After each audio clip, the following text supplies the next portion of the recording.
안녕하세요. 오늘 전해드릴 소식은 준비 다 됐다는데 김정은 7차 핵실험 버튼 언제 누를까? 라는 소식입니다.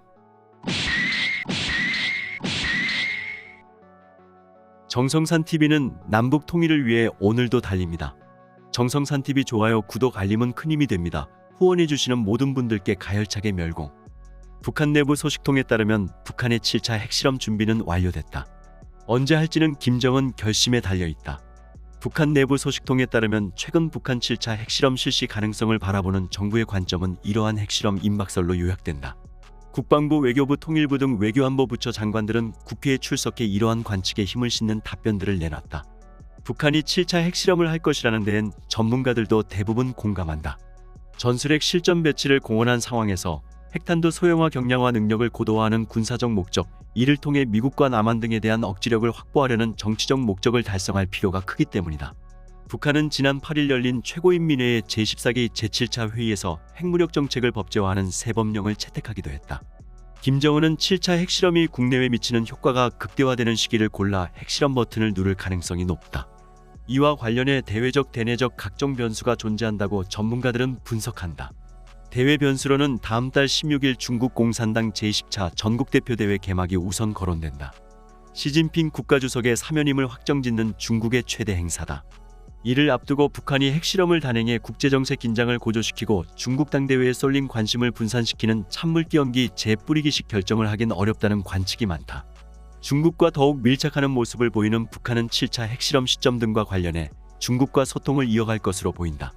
정성장 세종연구소 북한연구센터장은 기자와 통화에서 북한도 중국 눈치를 보지 않을 수 없다며 북한이 올해 경제 성과를 어느 정도 거두려면 중국의 협조가 필요한 상황이라고 말했다. 일각에선 오는 11월 8일 열리는 미국 중간선거도 북한 핵실험 관련 변수로 꼽는다. 선거를 앞두고 핵실험을 감행해 북핵 문제에 대한 미국의 관심을 끌어올리고 입장 변화를 이끌어내려 할 수 있다는 주장이다.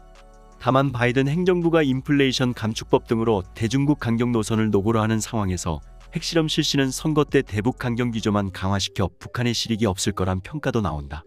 최근 북한의 내부 상황도 고려해야 한다는 분석도 있다.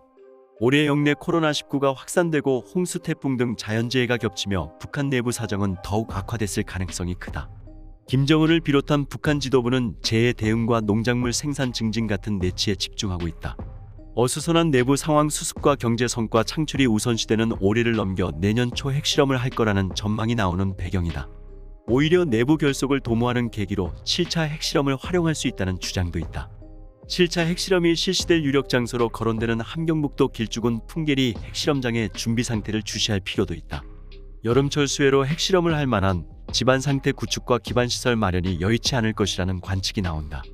홍수 피해로 4번 갱도 복구 작업이 중단됐을 것이라는 미국 전략국제문제연구소의 최근 위성사진 분석 결과가 나오기도 했다. 김용현 동국대 북한학과 교수는 통화에서 핵실험을 하기엔 비가 많이 와서 지하터널 상태와 전기적 요인에 어려움이 있을 수 있다고 말했다. 이종석 국방부 장관은 지난달 29일 국회 국방위원회에 출석해 풍계리 핵실험장 3번 갱도는 핵실험이 가능한 상태라고 말했다. 한미 정보당국은 여러 사정을 종합적으로 감안할 때 올해 내 핵실험 실시는 어렵다고 보는 것으로 전해졌다. 7차 핵실험 단행 시 지금보다 강력한 제재를 부과하겠다는 한미 당국의 경고는 주요 변수가 되기 어렵다는 분석이 많다. 북한을 추가로 강하게 압박할 만한 실효적 수단이 마땅치 않다는 것이다. 홍민 통일연구원 북한연구실장은 통화에서 미중 전략경쟁 구도가 첨예화되는 상황에서 중국, 러시아와 공동 전선을 강화하는 게 북한에 더 유리하다며 북한이 대북 제재에 겁먹고 핵실험을 안 하진 않을 것이라고 말했다. 그러면서 미국이 중국을 포위할수록 중국은 대미 억지력을 보여주는 대리 전선으로 북한을 활용할 것이라며 북한도 이러한 상황을 잘 이용해 핵무기 고도화를 시도할 것이라고 내다봤다. 김정은은 지난 8일 최고인민회의 제14기 제7차 회의 시정연설에서 100날, 1000날, 10년, 100년을 제재를 가해보라 합시다라며 지금 겪고 있는 곤란을 잠시라도 면해보자고 애돌아가자고 나라의 생존권과 국가와 인민의 미래의 안전이 달린 자위권을 포기할 우리가 아니다라고 말하기도 했다. 그러면서 우리로서는 절대로 핵을 포기할 수 없다고 강조했다.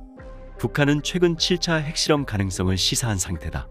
북한 공식 매체인 조선중앙통신은 지난달 29일 러시아 전문가의 인터뷰 발언을 인용해 워싱턴과 서울은 저들의 급진적인 행동을 변명할 구실을 찾기 위해 모지름을 쓰면서 조선민주주의 인민공화국이 핵무기 시험을 진행하도록 강요하고 있다며 평양은 대응 조치로 그러한 행동으로 나아갈 수 있다. 그러나 상대방이 원하고 기대하는 시기는 절대로 아닐 것이라고 밝혔다. 절대 핵 포기 않겠다는 김정은 고립자초할 뿐. 북한이 8일 최고인민회의에서 핵무력 정책 법령을 제정했다. 2013년 제정된 종전법령은 핵무기 사용 조건을 핵보유국이 침략하거나 공격하는 경우로 한정했지만 새 법령은 핵 및 비핵 공격이 감행됐거나 임박했다고 판단되는 경우로 규정해 선제 공격을 선택지로 명문화했다. 핵무기 지휘통제권자인 김정은이 공격받으면 자동으로 핵보복 공격에 나선다는 조항도 신설했다. 김정은은 같은 날 시정연설에서 이번 법제화로 핵보유국 지위가 불가역적인 것이 됐다며 절대로 먼저 핵포기란 비핵화란 없다고 강변했다. 북한은 이런 결정을 9일 정권 수립일 74주년에 맞춰 보도했다. 8일 우리 정부의 이산가족 문제 해결을 위한 당국 간 회담 제안도 긍정적 답변을 기대하기 어렵게 됐다. 한반도 안팎의 군사적 긴장을 고조시키는 유감스러운 처사다. 핵선제 공격 가능성을 시사하더니 결국 입법 절차까지 동원해 핵은 공격용이 아닌 억지용이라던 기존 입장을 공식 폐기했다. 사실상 핵무기를 실전용으로 쓰겠다는 선언인데 이는 북한의 소형 전술핵 개발 움직임과 맞물려 남한의 직접적 위협이 될 수밖에 없다.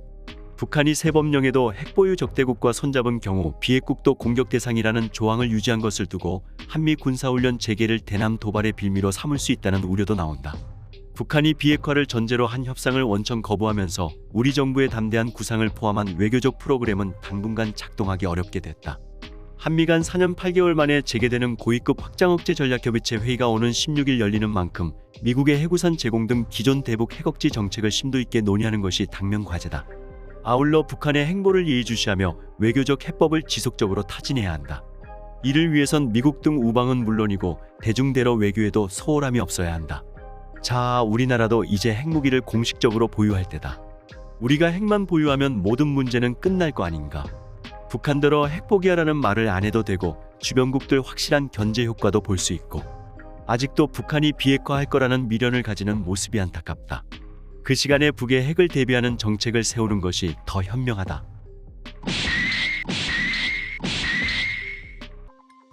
정성산 TV는 앞으로도 남북 통일을 위한 북한의 소식을 전해드리겠습니다.